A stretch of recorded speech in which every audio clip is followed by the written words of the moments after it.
Good morning. We are at 2529 West Mingus here in New River. Gonna do a shingle repair on this architectural laminate and see what we come up with. So first thing that we need to do, I'm gonna show you the shingle really quick and kind of walk you guys. Let me flip that around. All right. So just kind of give you guys background, and then I'll do a walk once I'm done. All right. So this is the book that I'm going to take out. Okay, I need to take this one out and then essentially put one back in. So there's a visual of it before we get started. Okay, just twist this around. All right, if the camera falls as I do hammering and everything, I'll just pick it up as I go.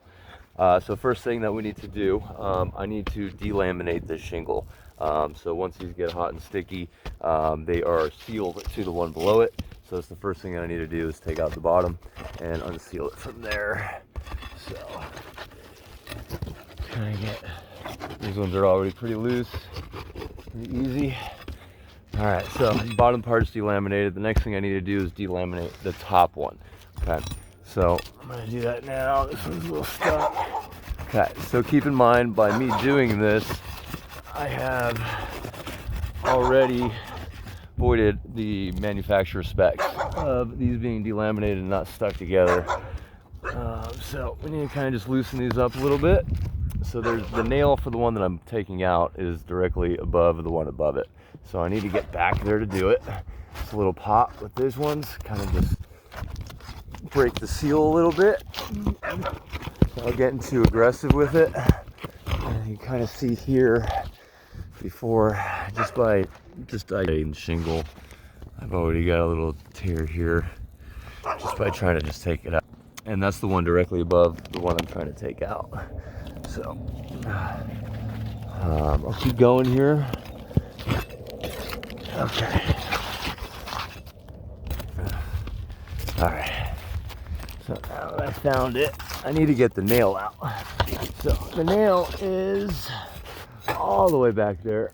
All right, so the nail is right about back here.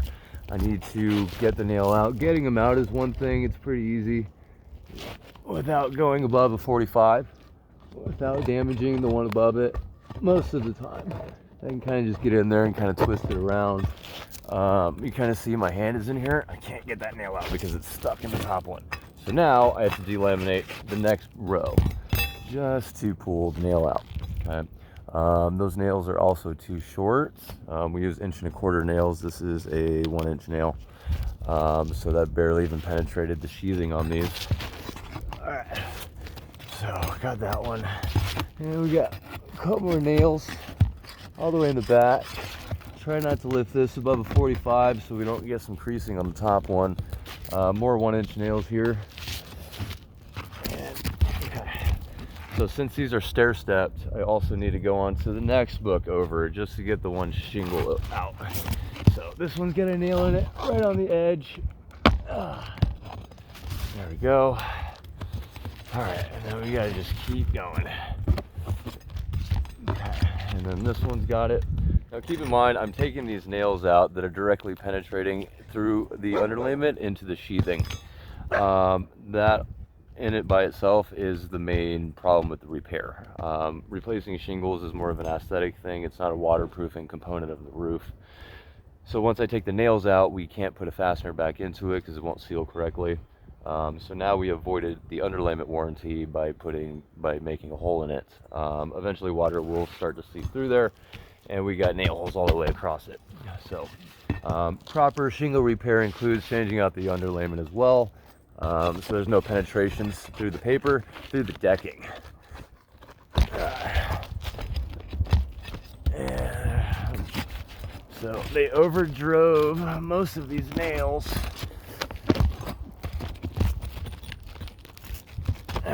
So getting them out, we got 8 nails per shingle.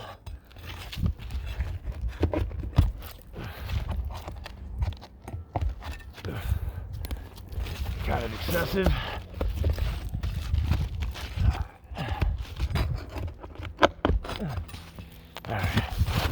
So now one more, it should just pop out. Kind of here was like, All right. So get this last nail out. All right. So now keep in mind, I have that shingle out. Normally we get the match for this one and then just replace it as we see fit. We also don't use hand drive hammers in modern day roofing to do squares of repairs on shingles. So we use big pneumatic air guns that make it a little bit harder to get underneath these on a large scale repair. So normally I'll just go get a match for these and just put it in there. But this one, I always slide it back. And line it up. And again, we use 1.25 inch nails. Roofing, not these 1 inch. Found here. All right. So, put them back in. Now again, we have multiple holes into the sheathing. And this is, so again, getting the nails out is the simple part of it. I need to be able to get nails back in without taking the other shingles that are not damaged out. So you can kind of see what it takes to get a nail drive in there. This is about 45 right here. You can tell it's a little bit larger than my hammer. So I'll kind of go up underneath it and kind of lift it up a little bit, but I need to get above that 45 just to get a good swing. Okay, so I'm gonna just barely lift it. Okay, and we're gonna do this all the way across the nail line. See, 1, 2, 3. This is a 39 shingle. Okay. So we're gonna come back into the second book over here. And again, this one's kind of stuck in there. You can kind of see how I have to come up above just to get a nail in there. Okay. Then we need to go from the back side all the way up. Okay. So you can see what it takes to get into the back side to properly fasten this one in here. I'll kind of move this in here a little bit. There you go. You can see. All right, so it's about 45. You can see it's bigger than my hammer. I need to get underneath here in order to properly seal the shingle down to spec. Okay, you kind of see how I can't do that without coming up above the 45 shingle. Okay.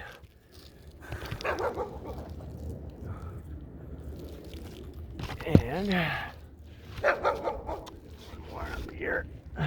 Just on the back side.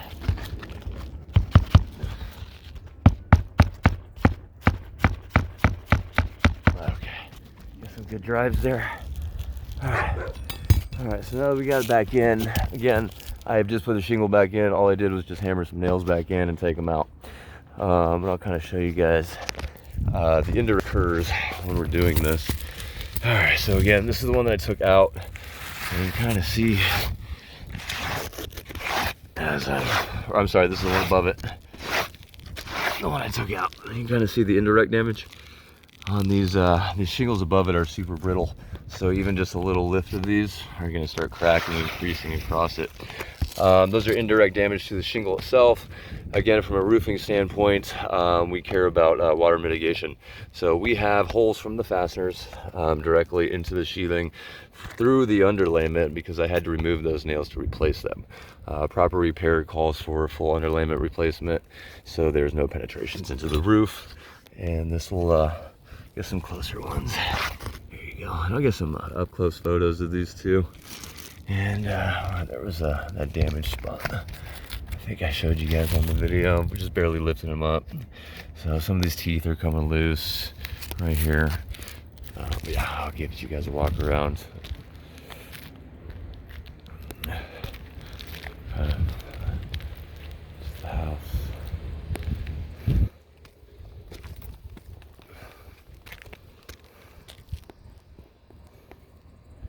There you go. And again, this is 2529 West Mingus. And yeah, that'll conclude our repair video for today. Thank you.